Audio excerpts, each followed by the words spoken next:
Okay. Bullets whizzed by him.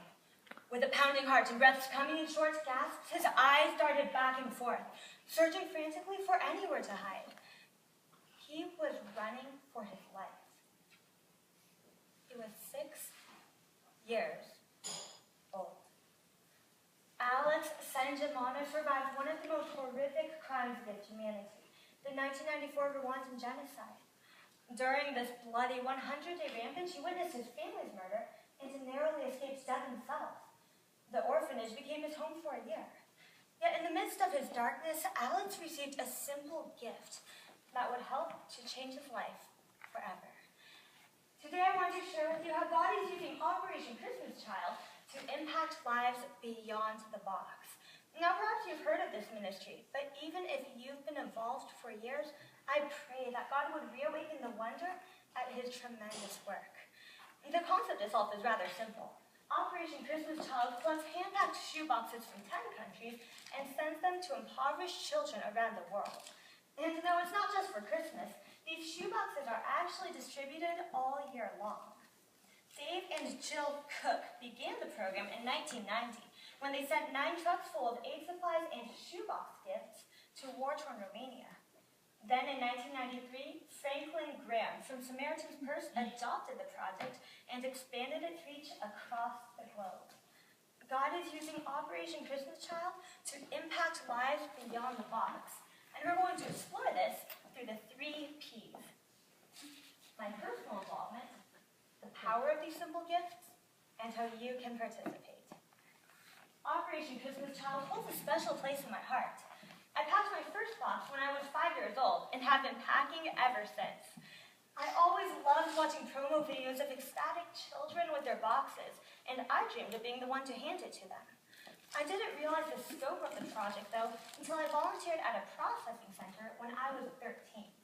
Now imagine a warehouse with cartons like these stretching as far as the eye can see. Thousands of shoeboxes for children that God has already picked out. It's overwhelming to say the least, and I look forward to volunteering every year. Then this past summer, God opened the opportunity for me to distribute shoeboxes in person. Every year, Samaritan's Purse sends out one team of youth, ages 16 to 22. Along with 18 others, I was chosen to go to the Philippines. It was a dream come true. In the span of 4 days, my team did 10 distributions and reached about 2,000 children. I saw God do far more abundantly than all that I could ever imagine. You see, I'd grown up reading verses like Psalm 103:8, that the Lord abounds in love. But it wasn't until I actually saw God pour out his blessing on these children that I really began to grasp what that means. I saw a little girl who prayed for a single lollipop receive a whole bag from God. This is just one of many evidences that our God loves to love. I also experienced God's sovereignty. Prior to the Philippines, I used to remark, oh yeah, God has a child picked out for every box. But after this trip, I can tell you with absolute certainty that there are no coincidences in God's kingdom. For example, my second distribution was to the 300 poorest kids at the school of 4,000. After the children received their boxes, one little boy shared that he had prayed for a monkey toy, then opened his box and held up a stuffed monkey for all to see. What are the odds? Yet God is sovereign. No words can describe the lifelong impact that Operation Christmas Child has left on me. Yet I'm not the only one who's been affected by this ministry. God is using these simple gifts to display his power across the globe. Over 100 million shoeboxes have been distributed since 1993. Now, to put that into perspective, Samaritan's Purse Television notes that if all the children who have gotten shoebox gifts held hands, they would circle the globe twice. But even more astounding is that each shoebox holds a story.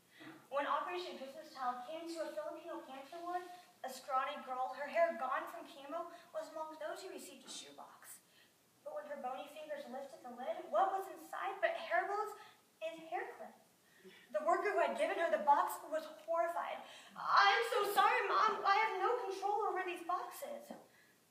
The mother just stared at her with tears in her eyes. How did you know? My daughter will go through the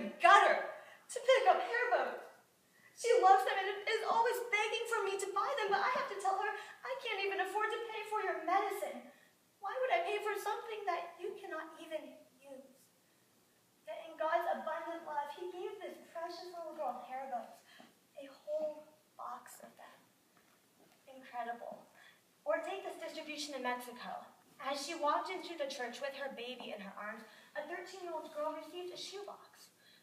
But when she opened it, she burst into tears. Her mother came over to see what was wrong, and when she saw the box, she also began crying uncontrollably. When the pastor hurried over, he discovered that the box had been packed by the girl's long-lost relatives who had moved to the United States. In his divine sovereignty, God used this shoebox to reconnect a family across 2 countries. And this out of millions of boxes.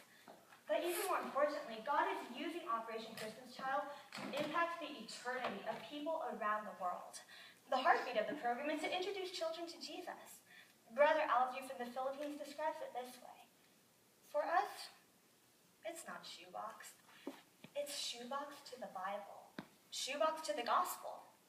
After the distribution, Operation Christmas Child invites the recipients to a 12-week-long discipleship program called The Greatest Journey.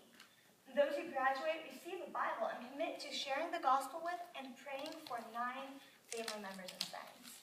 Since 2009, 1,168,215 children have reported decisions for Christ through The Greatest Journey. And there are stories upon stories of family members and friends who have come to know Christ through the testimony of their children. The power of these simple gifts reflects the power of our great God. So, how can you participate? Well, the most important thing you can do is pray. In fact, Franklin Graham once declared that he would rather have 100 shoeboxes with prayer behind them than 10,000 boxes without. To guide your prayer time, Samaritan's Purse has even created these prayer cards with requests for every day of the week. As Max Lucado describes it, our prayers may be awkward. Our attempts may be feeble.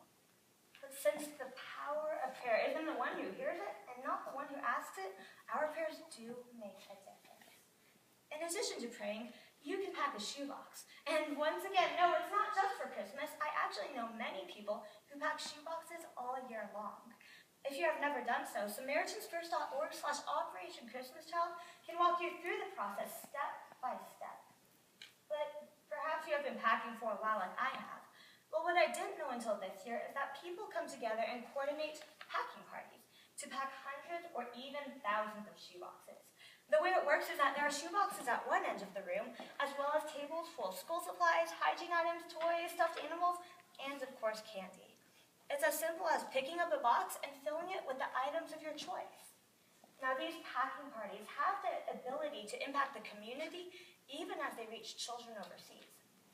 At my first packing party, we packed about 900 boxes, and police officers, Kohl's employees, and a Muslim lady were there. They got to hear about the gospel even as they packed shoeboxes.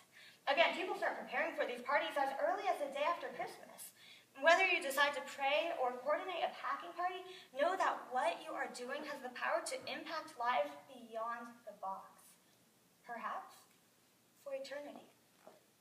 It has been a privilege to be part of the incredible work that God is doing. Operation Christmas Child is far more than a nice tradition for the Christmas season. Through my personal involvement, powerful testimonies, and opportunities to participate, we saw that God is using this ministry to impact lives beyond the box.